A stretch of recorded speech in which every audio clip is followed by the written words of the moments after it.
Voina chuan guitar lesson thar kan zir ho lenga voina kan zir ho le tur chu Fakriel Hrahsel le lil Kiki ten kan du thlan thlan sakha guitar fingerstyle in ol samtein perdan kan zir ho wango hela hi atiran karon play chok ma sanga chuan aga guitar string hitle min hlui vele de to kala thak man lawa ari tle ma alo nal lo de ni pon min lo hrethiam don ni a chuan karon play chok ma sanga kan zir tur chin step by step in kan zir ho le don nia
masabera chuan a intro kan enanga a intro chu ti hena kalang o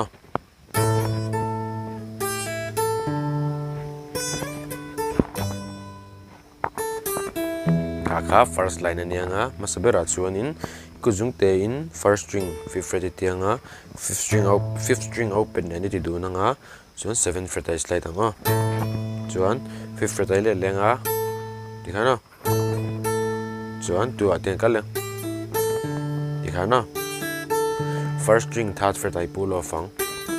chuan first string 5th fret a voi khat chuan 4th string can open le dikhana chuan tinakal lenga dikhana 7th fret a chang first string a 7th fret a chang 10th fret ai slide anga chuan 7th fret a voi khat 5th fret a voi khat chuan 7th fret first string le 6th string third fret heti du nang dikhana duta tinakal le dikhan first string avek anianga 5th third first string open chuan 6th string open dikhana taching kha kan tila chin anga bul changin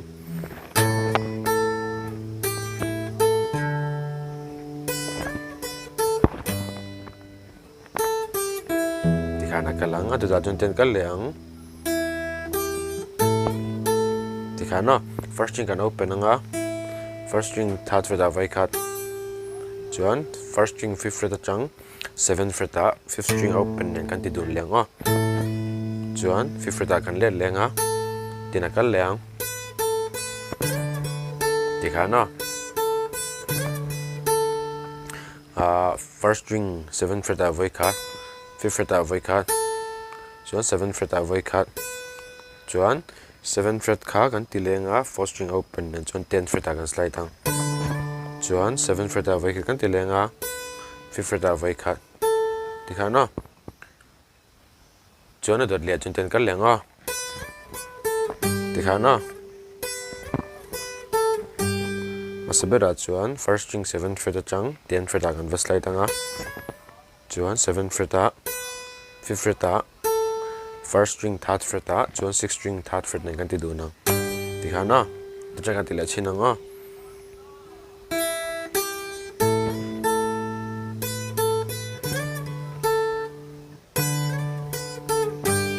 kami kan va slide voi ni na khan 5th string kan ti tel thawanga dikhan tacha kan tila chin anga kan ti ta du ta chun ten kal le ta dikhan abul changin kan play le chin anga hemi chang hian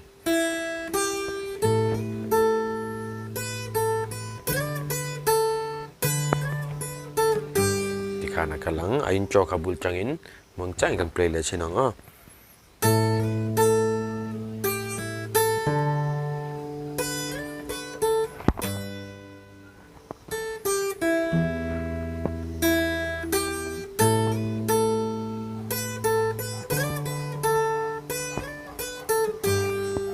Tikana kalang chuan kami intro kan play zo khan a verse kan lu mai in e minor a voi khat kan downstrum anga tikana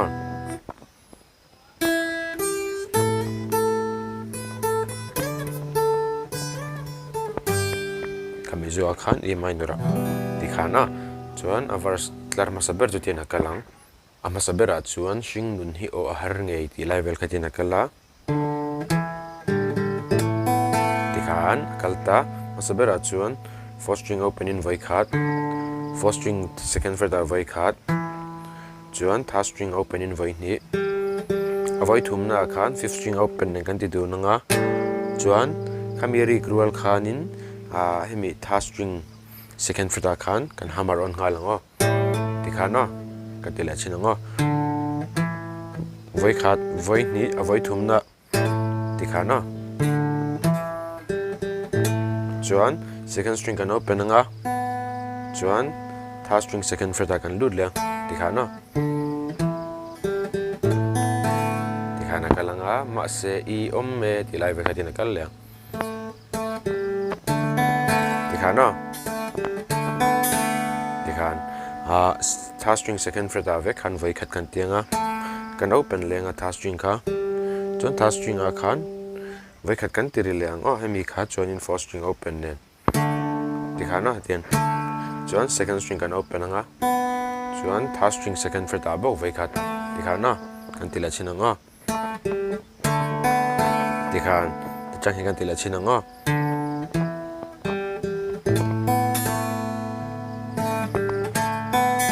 tikhana kalanga kadam na a tilai khatina kal le tikhan pasabera chuan third string open in voi khat third string second fret a voi khat chuan sixth string third fret le second string open kan ti du nanga chuan second string third fret a voi khat second string kan open leang tikhan tuna a verse kan soizo ta kha karam play chinanga shing nun hi o a har nge ma se i omme kadam na a tikhana kalang adu da jun ten kal leang tian tikhana second third string second fret a voi khat kan open anga third string kha chuan second string open in voi khat second string third fret a voi khat tikhana voi khat kan tila chinanga shing nun hi o a har nge ma se i omme kadam na a chuan dot lia chuan ti hena kal lenga tikhana partin vulan shing mo ye ti like fourth string open in voi khat fourth string second fret a voi khat third string open in voi khat fourth string second fret a voi khat tikhana chuan kami zo khan third string open le fifth string open kan ti du nanga chuan ari cruel khan third string second fret a kan hammer on nanga tikhana chuan second string kan open nanga chuan third string second fret a voi khat tikhana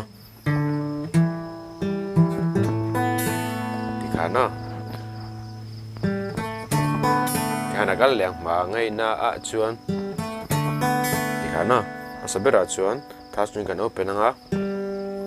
third string second fret a voi khat kan tianga kan ti zo khan kan la metanga third string second fret kha chuan fourth string open kan ti du nanga chuan second string kan open anga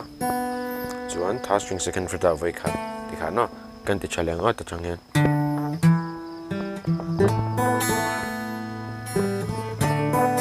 tikhana kalanga partin vulan shing mo ye ma ngai na a chuan tikhana kalanga du da chun ten kal leang ke yang lung mol tan tikhan masabera chuan third string open in voi khat third string second fret a voi khat chuan second string open le 6 string third fret kan ti du nanga chuan third string second fret a voi kat kan ti lenga chuan kan pull off ang tikhana tihana ka lang a versa atlar ni na kan play le chinangi partin vulan shing moye mangai na chuan keyang lung moltan tikhana tianga chuan sia voi ni kan stramang ji a voi khat tikhana a verse kha voi khat kan play le chinanga bul tangin shing nun hi o a hare ma se I om me kadam na a partin vulan shing moye mangai na chuan keyang lung moltan tihana kalanga chuan adota chuan chem dam thlifi min o ye ti lai vel kha tina kalang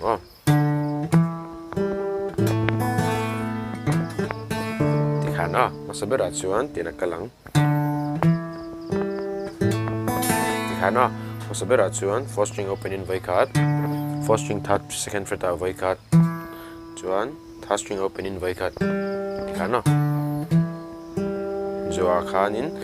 third string open le fifth string open hakan ti du nanga kan open roll khan third string second fret a kan hamaro nanga tikhana chuan second string open chuan third string second fret a voi khat tikhana chem dam thli fi mino min hoye ti la khatina kalang tikhana masabera chuan fourth string kan open anga chuan kan hamaron nga lango second fret a khan chuan third string po kha ngai bokin chuan third string a khan voi khat kan ti lenga chuan fourth string open in voi khat tikhana bultangin min hoye tikhana janga ti la chinanga chem dam khi fi mino min hoye tikhan aduta chuan rau thleng in no atona ti la khatina kalle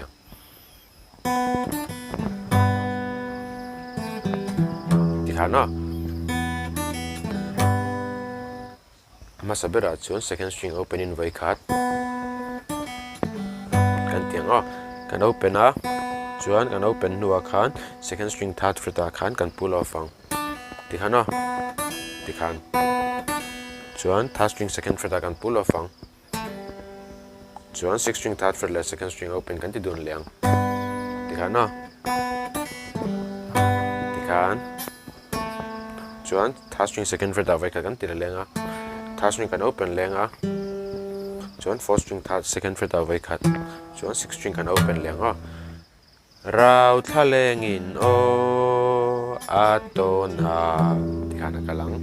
to kan tila chinanga chem dam thli fi mino min oye rau thaleng in o atona tikhana kalanga adota chuan mangai na o at bualin tilai khatina kalang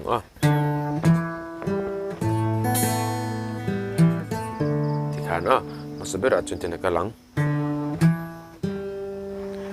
fourth string open in voi khat fourth string second fret a voi khat chuan third string open in voi khat chuan fourth string kati third string second fret le fifth string open kan ti du nang tikhana katya kan tiama kan ti lengo hemi kha kan la met dengang third string second fret kha chuan second string open le third string second fret kan ti chho lenga chuan at bualin ti lai kha tikhana third string kan open anga fourth string second fret a vai khat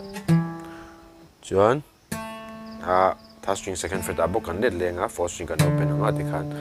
mangai na at bualin tikhana aduta chuan kei ka zam vele ti lai kha kan tinga tikhana amasabera chuan second string open in voi khat second string third fret a kan pull off anga chuan third string second fret a kan pull off ang thì khá nó chuan third string kan open lenga kan open roll khan 6 string third fret ne kan ti du na ngo chuan tina kalang ti khan first string first fret a kan metanga first second third ti khana kalang a ti khana ti kan ti la chin ngo ma ngai na a tualin cây cái giam về lệ thì hắn đã kalang á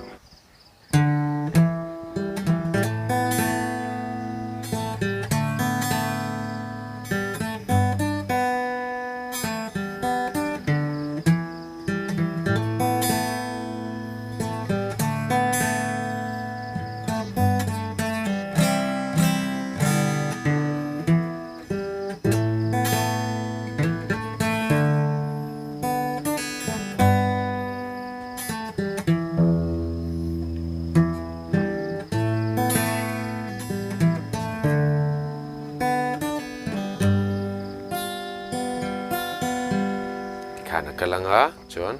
a chorus a chuan dina kalang a ti khana ama sabera chuan first string open in voi ni a voi thum na fifth string third fret nen kan ti du na ngo ti khan chuan first string open in voi ni kan ti lenga voi khat ka ti na chuan second string first fret a voi ni chuan third fret a voi ni fourth string kan open ang ti khana kan in tong hi ti pal em ni ti khana kalang atu ta chuan ti hena kal leng a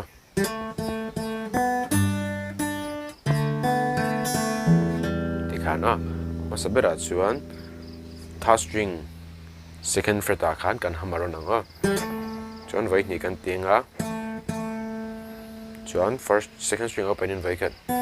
ti khana chuan 6 string third fret le second string third fret kan ti du lenga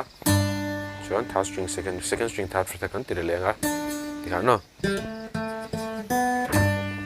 chuan third string second fret le fourth string open kan ti du lenga chuan second string kan open lenga chuan second string ka ti third string second fret a voi ni chuan kan pull off roll khan tenga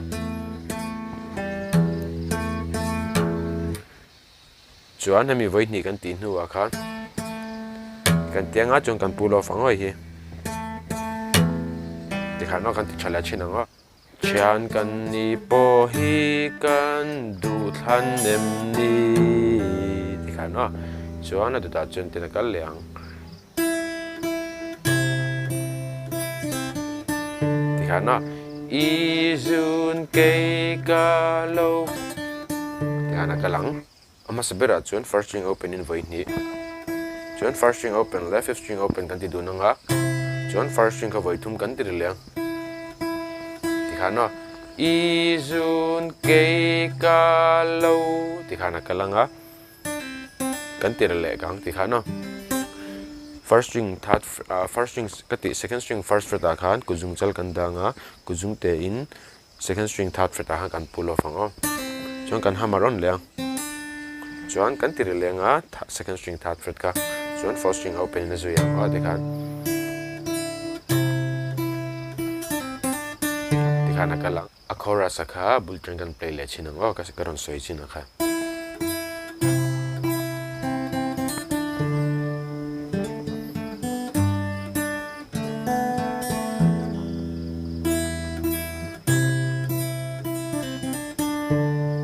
khana kalanga atu da chen ten kal leang shing mi thu nun phak pia lam dei an ni ti khana ngai deuh tho khan ma masabera chuan third string second fret a han kan hamaro nanga shing mi thu kan ti leng vai ni kan ti leng ho mi kan hamaron nu a khan chuan second string open in vai khat chuan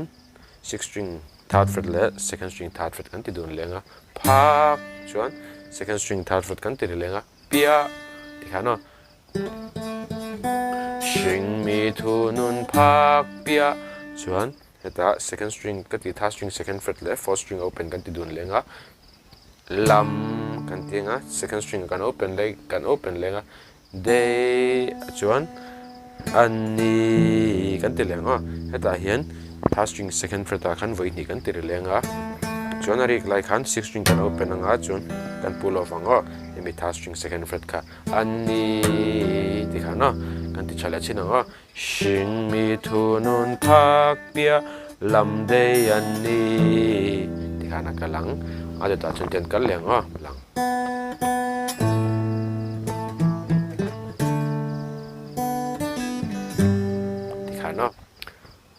ama sabera chuan second string open in voi ni o tlang kan tianga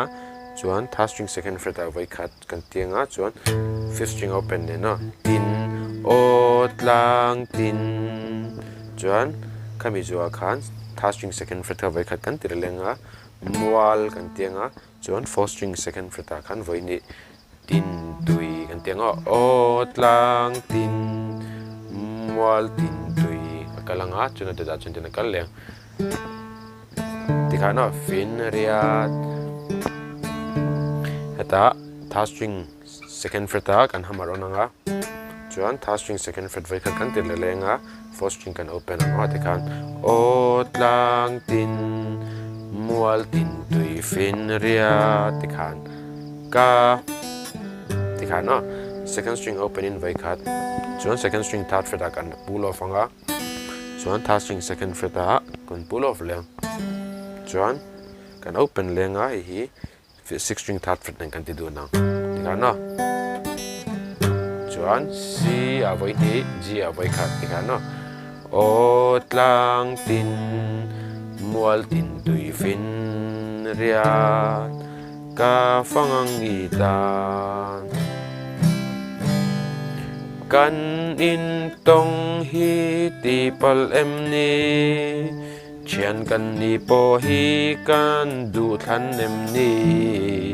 izun kei ka lo wa ero shing mi thunun phak pia lam dei an ni o tlang tin mual tin tui fin riat ka fangang itan ti chin khan i sela ka play ang chi chen play lo ni pon a apoi lova ka arrange a hi chu nang mani pui thei tur chewa nang mani tan arrange a te ma lo ti ol sam deu na na ran ti kha kan me ya ka ti ang thap thap in play kha ngai kher lo ti hen do shedon ni a chuan fingerstyle lesson te kan siam ho le zel anga ka lesson te khonga in min lo share min lo like sak ve le cheu la guitar lesson le pe ka kan in hule cheu don ne